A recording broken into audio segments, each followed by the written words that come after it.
Do you know what tree is the best in wind? A palm tree, actually. And it's because the palm tree will bend and bow.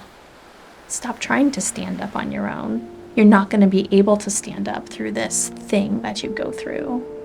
If you can surrender into the arms of Jesus and let him carry you through it, then you'll survive. Try this one. This one's really big.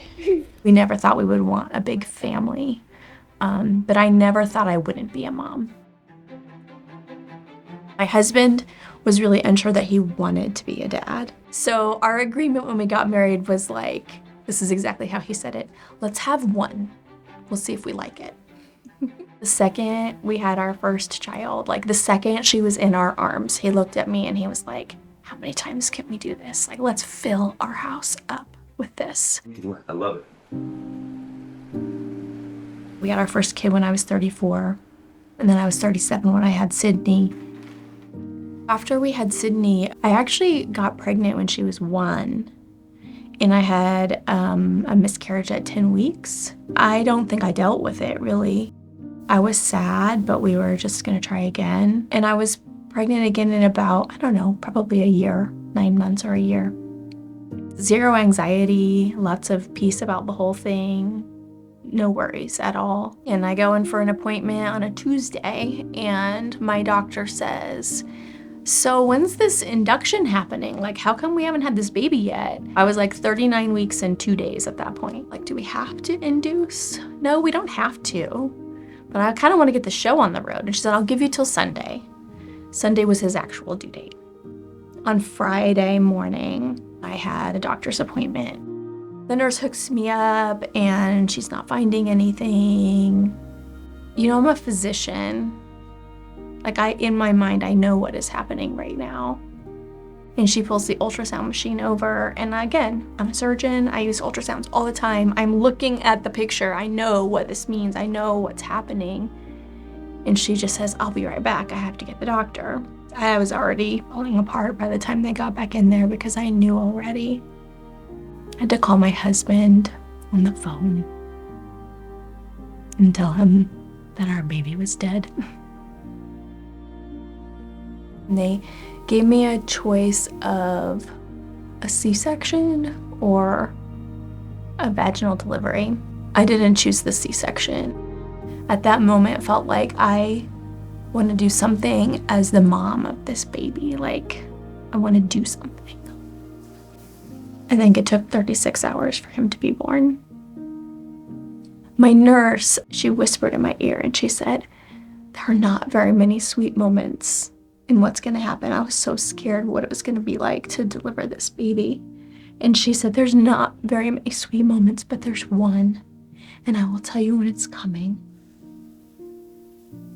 And what it was when he came out and they put him on my chest because, you know, for like 30 seconds, they're warm. And she said, it's coming. This is the part. Pay attention. But, you know, that moment was like he was there and he was warm and then he turned cold. So it was kind of like he died on my chest. And that was when I broke into a million pieces.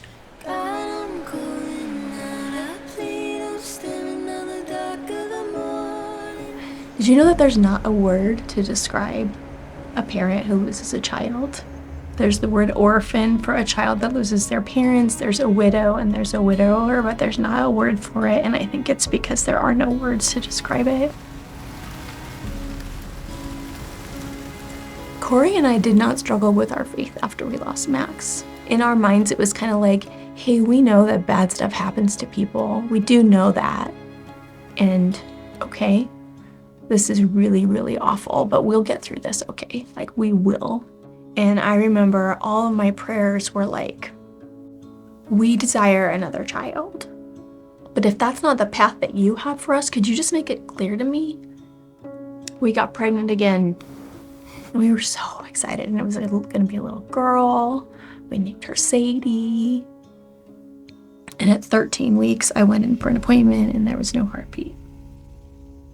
I think that one really tested Corey's faith. He's like, hey, are you sure there's a God? Because why would he let this happen? Like, this doesn't make any sense at all. This was like our comeback baby, right?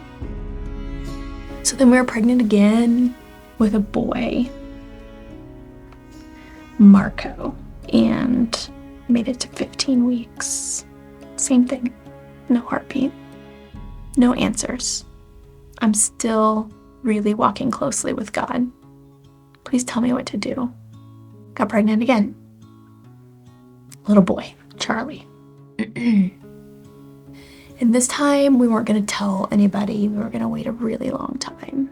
And we were at church, and he gives that sermon. And it's all about Joshua and go forth and don't be afraid. I am with you. And so on the way home, Corey and I were talking. He's like, I think we're supposed to tell everybody about Charlie this week. So we did. Told everybody. And on Friday, he had no heartbeat. On Friday. That was when my faith took a huge dive. That was when I questioned. That was my, like, if losing Max was that first breaking point, I think this was my real breaking point. I was so angry. I was so broken. I was so mad at God. I was like, how dare you? How dare you get my hopes up again? How dare you do this to my kids, you know? I asked you to tell me what the plan was. I asked you to guide me, and you didn't. You know, you dropped me on the floor, and that's not what you're supposed to do. I spent 2 years being really pissed at God. I'm not speaking to you. I still read my Bible. But I'm not speaking to you at all. Screw you, you know? What you did to my husband and my kids, my poor kids, like, poor Sydney, since she was 2.5, you know, every year she was told she was gonna get a brother or a sister, and we named them all. So we decided we were gonna be done. And lo and behold, I go 1 month without birth control at the age of 43, and I get pregnant again.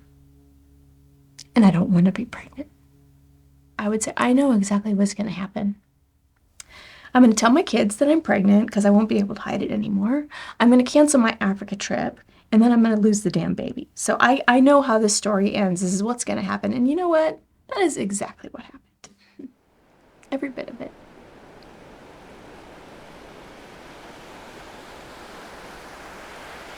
So it's been a year and a few months now since the last pregnancy. I got my tubes tied. I'm done. And I'm okay with that. You know, I really, at this point, I am.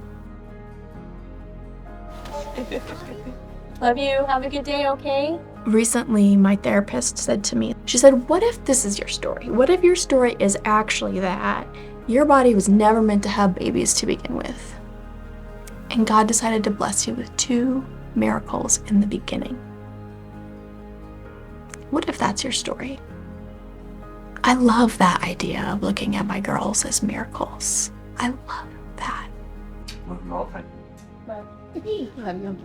My story, I can call it my story, but it's my life, but it's really not my story. It's God's story. And I think the ability to trust the story is the challenge of being human.